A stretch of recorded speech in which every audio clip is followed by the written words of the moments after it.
గురుగ్రహము 18 October నుంచి 5 December మధ్యకాలంలో కర్కాటక రాశిలోకి ప్రవేశం చేస్తున్నటువంటి కారణం చేత వృశ్చిక రాశి వారికి ఏ విధంగా ఉండబోతుంది అనే విషయం గురించి మనం తెలుసుకునే ప్రయత్నం చేద్దాం. ప్రధానంగా ఈ వృశ్చిక రాశి వారికి పంచమ శని ఎలాగో సాధారణంగా యోగించడు.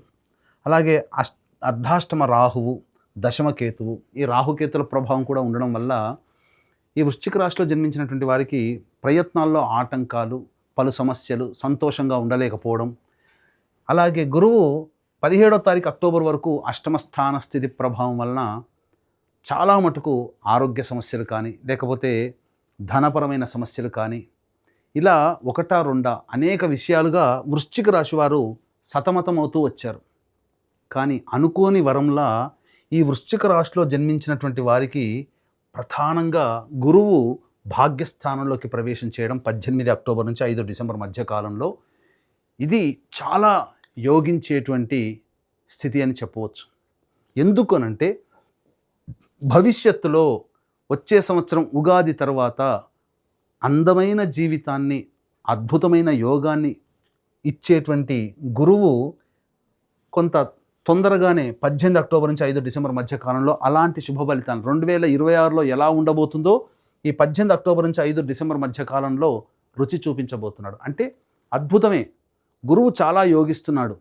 ఎందుకనంటే ఇప్పటి వరకు ఏది కూడా ఆలోచనలకే పరిమితమైపోయి ఇంప్లిమెంటేషన్ జరగని కార్యక్రమాలన్నీ కూడా ఒక్కసారి గురువు రాగానే పనులు చకచకా మొదలు పెట్టేస్తూ ఉండడం. ఎందుకంటే అష్టమ గురువు కాస్త యోగిస్తూ ఉండడం, ఇది చాలా మార్పు మీ జీవితంలో, అంటే అనుకూలమైన సమయం మీకు ప్రారంభమైంది.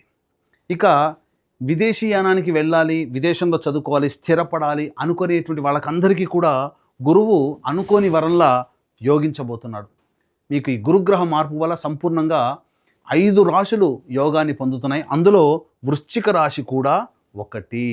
సాధారణమైనటువంటి యోగాన్ని చక్కగా పొందుతున్నారు. అయితే ఇక్కడ ప్రధానంగా గమనించుకోవాల్సింది ఏంటంటే ఈ ఒక్క గురువు మారుతున్నాడు, కానీ మిగతా గ్రహాలు యాజ్ యూజువల్గానే ఉన్నాయి.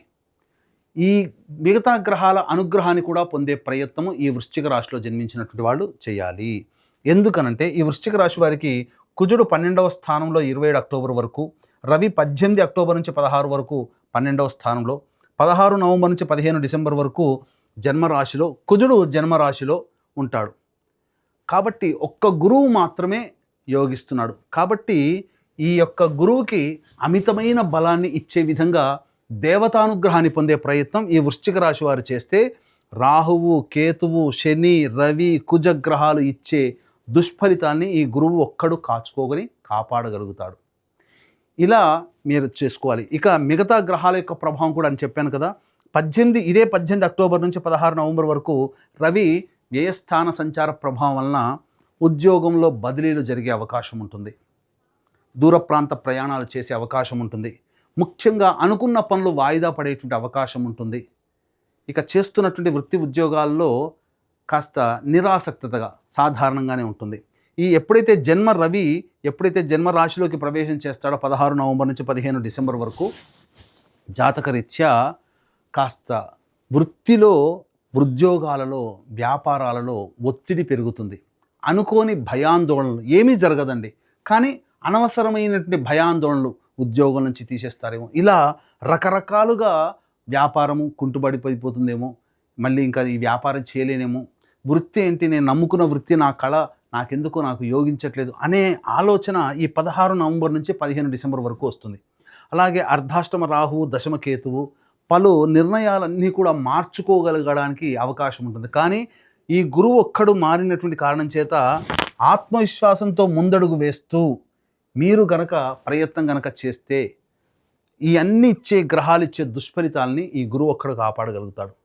కాబట్టి ఈ గురువుకి ప్రాణం పోసే విధంగా మీరు ప్రయత్నాలు చేయాలి. అంటే దైవానుగ్రహాన్ని పొందే ప్రయత్నం తరచుగా ఈ వృశ్చిక రాశిలో జన్మించినటువంటి వాళ్ళు చేయాలి. మొన్ననే కదండి అర్ధాష్టమ శని ప్రభావము, మళ్ళీ ఇంతలోనే గురువు అష్టమంలోకి వచ్చాడు, మారుతున్నాడు అని అనుకునేసరికి మళ్ళీ ఇబ్బందికర పరిస్థితులు అనేటువంటివి కలుగుతున్నాయి. కాబట్టి ఎలా ఈ యొక్క గురుగ్రహం యొక్క అనుగ్రహాన్ని పొందే ప్రయత్నం చేయాలి అంటే ఎప్పుడు కూడా దైవానుగ్రహాన్ని పొందే ప్రయత్నం చేస్తూ ఉండాలి.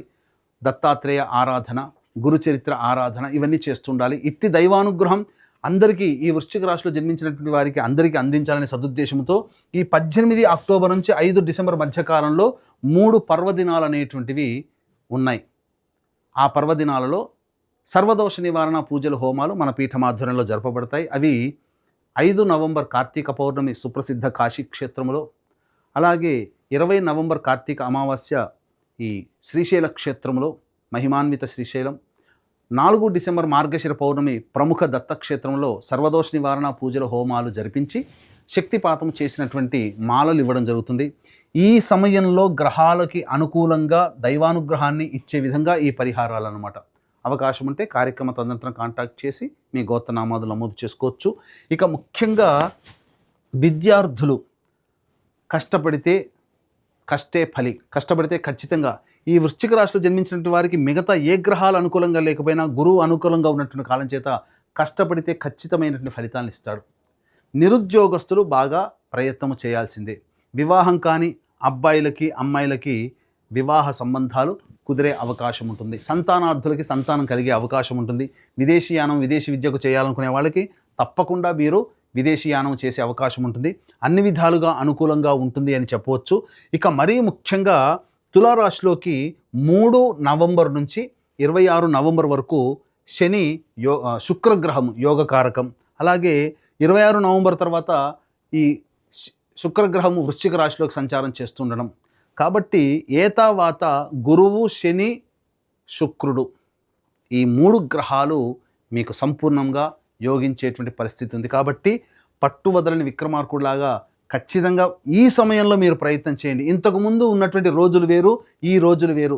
ఈ సమయంలోనైనా మీరు అనుకున్నటువంటి పనులని కార్యాచరణలోకి తీసుకుని వస్తే తప్పకుండా మీరు విజయాన్ని చవి చూస్తారు అని చెప్పడంలో ఏమాత్రం సందేహం లేదు.